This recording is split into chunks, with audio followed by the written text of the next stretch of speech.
Why is that battery junk? We having problems here with batteries or something?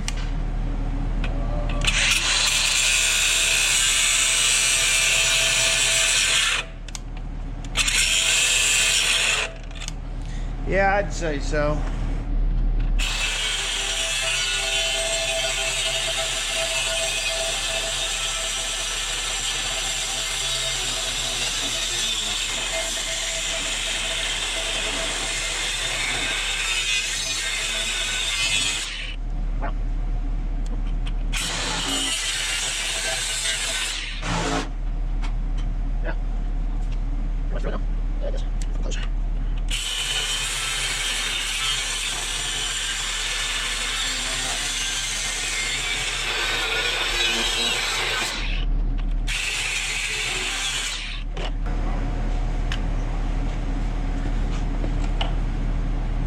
Having problems.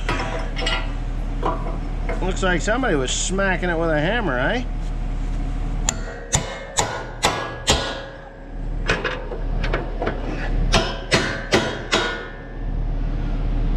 Wow.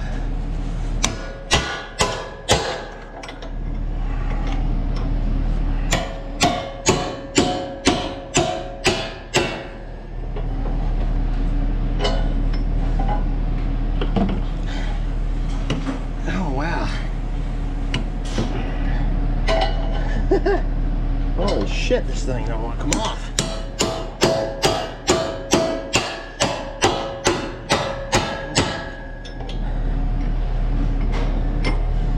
Huh.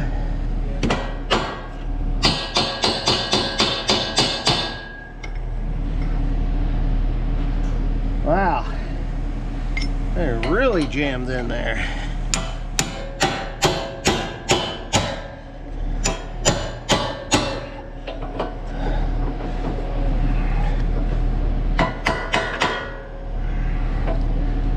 Huh.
Today, how long did he work at that?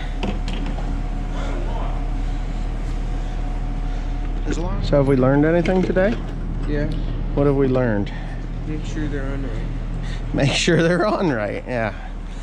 I can show. I'm gonna show the. I'm gonna show my viewers how they're on wrong when I see one. Oh, here's one that's on wrong. I can show you. Notice that? Oh, it's kind of like sticking down there lower. You go to put these things on, you have to give a little bit of pressure on these to pull that hook all the way into that bolt, because it turns this way. And when you hit things like dirt and heavy material, it will eventually work that hook into that bolt, causing there to be slack or slap in there, and then the bolt is loose, and eventually within probably a couple of hours of that happening, it will break that thing off of there. And then we have a cursing fit. Cursing fit. And who does the cursing mostly? It's me. The person that's doing the tines? Well, the person that's middle of the field, yeah. Yeah, the guy that's fixing it in the middle of the field when he should be baling hay and straw. Now, I don't see too many of them. This one here might be a little bit of a cursing fit. It'd be nice if I dropped that, huh? Well, there's only a couple of them. I think you got a couple here, because this is the brand new rotor. Where's the old rotor? Right there. Okay, old rotor. This is a rotor that I had put that stainless steel, that's not it, a stainless steel repair to, and this is the side that I did that on. Keyway I put in there. The keyway looks good. I don't know why I had drift on that. You know what? The damn thing almost looks as though it twisted, doesn't it? That twisted. I believe, no, that didn't. When it came out, it was kind of wobbly. Well, we're replacing it because it needs to be replaced. And we are going to be taking the other new rotor that I bought, which sits in the back there, to North Carolina when we go, because the other baler has never had a rotor failure. And it's kind of like a preemptive or preventative purchase. 1,600 bucks for that thing without tines in it. And yeah, so that's what we're doing.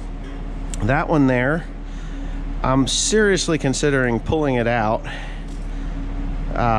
taking it to a machine shop and having them put the proper size shaft on it, and just making it new again, because there's really nothing wrong with this rotor other than the fact that it served its purpose until we could get the downtime to do what we're doing here. Now, the reason we're tearing this whole thing apart, and this is a Krone issue, and I think I showed it already, but I don't know if you can see this or not. See how nice and tight that is there, and how nice and not tight it is. There's about an 1/8 inch gap between this part and this part here. That needs to be remedied. It just needs to be remedied. So Krone actually has a fix for this, and I have the fix over there, but I just haven't gotten around to putting it on until now. So we're gonna pop this piece off. These pieces are completely rebuildable, so if you don't, when you do buy a new one of these, it is the updated version of that, so it is semi-replaceable. There's like 2 different parts. I'm gonna go grab one and show you what that is. But if you buy a Krone baler, I love them because they are completely rebuildable. They're completely rebuildable. Yeah, everything costs money. It doesn't matter what manufacturer you buy, but they're completely rebuildable, and it's not like you have to buy ginormous parts to rebuild them with. So this is the insert. This piece goes over here. I'll take you over there. Oh. We gotta find out where Cody went too. Take you over there. Same thing on this side. You gotta take all this stuff off of here, and then you can take that plate off and put it up on the bench and cut it out and put the new one in and weld it. So here we go. Let's see if I can get you guys set up here in a manner that you can actually see what I'm doing, and I believe you can. So this piece here, the insert piece, will go directly over the top of this piece here. Okay, it gets welded fast to this backing plate. So this piece gets welded over top of that, and then this piece here, which has the bronze, the bearing bronze, that gets welded on here. Okay, at least that's what they say it is going to be. This part here is actually in the way, which for some stupid reason doesn't make any sense, but that's just the way it works. It's the way it is. So I'm gonna have to probably cut that flat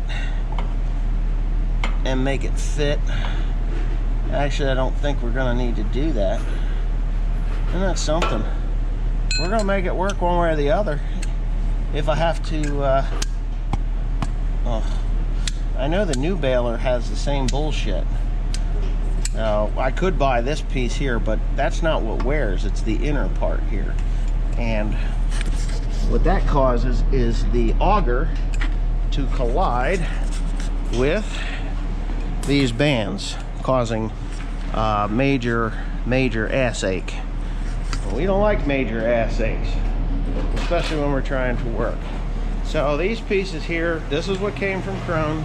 That's what's got to go in there. If I have to move that tightener, that tensioner a little bit, not a big deal. We'll cut it off and we will make sure it gets into the right place. We'll just move it back.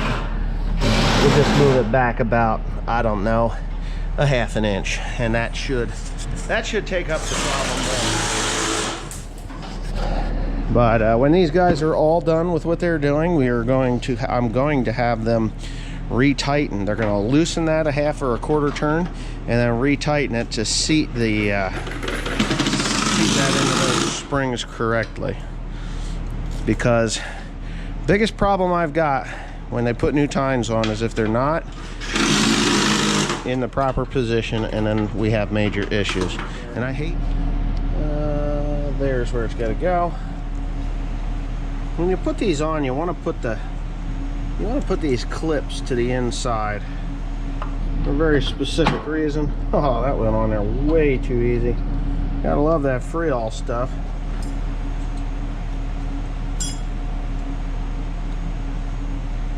So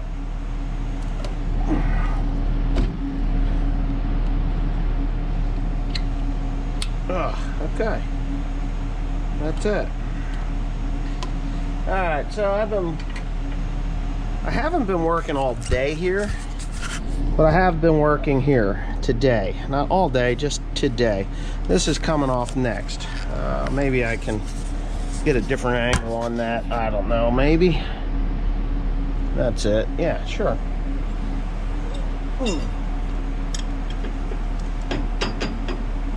Huh. Well,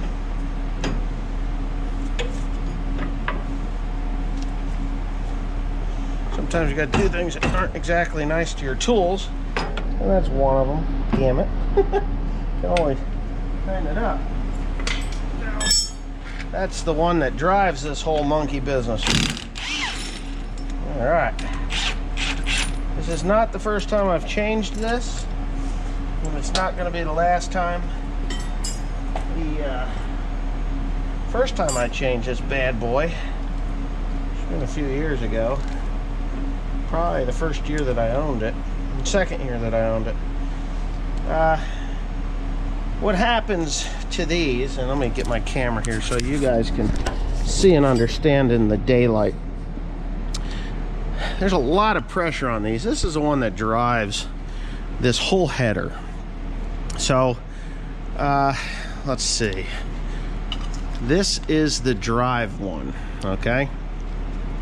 So that's the inside one, and it goes down and it drives this auger here, this stub, and then this stub, how does that go? That stub goes down, I don't even know. I'll know when I go to put it all back together again. But yeah, that's a double sprocket there. So you got a sprocket there, double sprocket here. And I know that this one here comes down and around. So this one drives this, and then this one goes down and drives the pickup. And the other sprocket, this sprocket comes across and does one of these deals. That's the tensioner for that, and it drives the accelerator. So you have 3 chains instead of one large one like the New Holland had. So, and believe me, I like that a whole lot better. So this one here is obviously worn really bad. I've never changed this one, but I do want to talk about this particular sprocket here. You can see it. Oh, you can see that it is worn, and it's actually bent the tips of these over. Well, what happens with these things is if the chain gets loose, it'll start to wear the chain will stretch, then the chain gets loose, and then it will start to actually, you'll think that you're slipping that clutch up there, when the fact of the matter is you're not slipping the clutch. You're actually slipping the chain that drives this whole thing. And that is when you break that rotor. Okay, so Teresa runs this baler primarily. I'm not blaming her in any way for breaking the rotor. And I'm not blaming her for not knowing when the chain is skipping over the over the clutch ratcheting. It happens, and that is my fault because I don't keep the chains tight enough all the time. Which isn't entirely true, but it does happen from time to time. You'll have chains that don't get tight or aren't tightened, and that's what happens. And you can see the same thing on these. Now, if your sprockets are worn, it's very important to know that if your sprockets are worn, you are going to stretch chains. A new set of sprockets and new set of chains, I can get an entire year out of them. Really, I'll change the chains about halfway through, just because chain is cheaper than these sprockets. There's thousands of dollars in these sprockets and this transmission on this thing. They are not cheap by any means, they are not cheap at all. So I'll pull this guy out of here right now. All right, so this is it, and you're going to be able to see the difference when I hold it up. I don't know if you will be able to or not, but I'm going to hold them up and you can see the difference. Hopefully you can see the difference. I don't know, you can see my face, which is whatever. Anyway, trust me, that thing is junk. Oh no, stuck to that thing. So not at all a big deal. In my opinion, it's not at all a big deal, because I am going to put that sucker on there. Maybe. Have I got it on there right? I gotta remember. Yeah, that's correct. That goes to the inside. So let me shut this off. I'm gonna get some grease or lubricant on there real quick, and then I will put it on.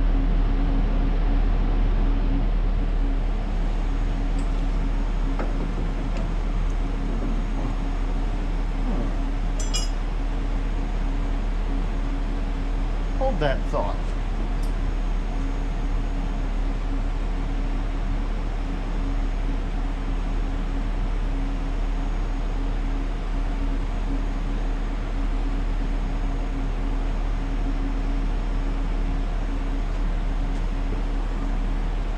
Got grease on my fingers, and I really did not want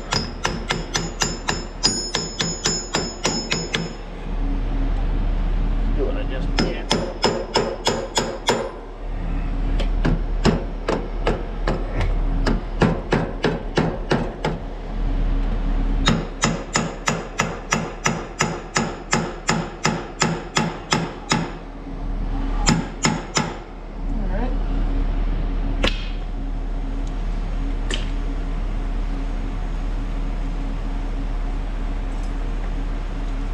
Believe it or not, it kind of floats on there. I don't know if you're able to see what I'm doing or not. Are you able to see what I'm doing? Or not?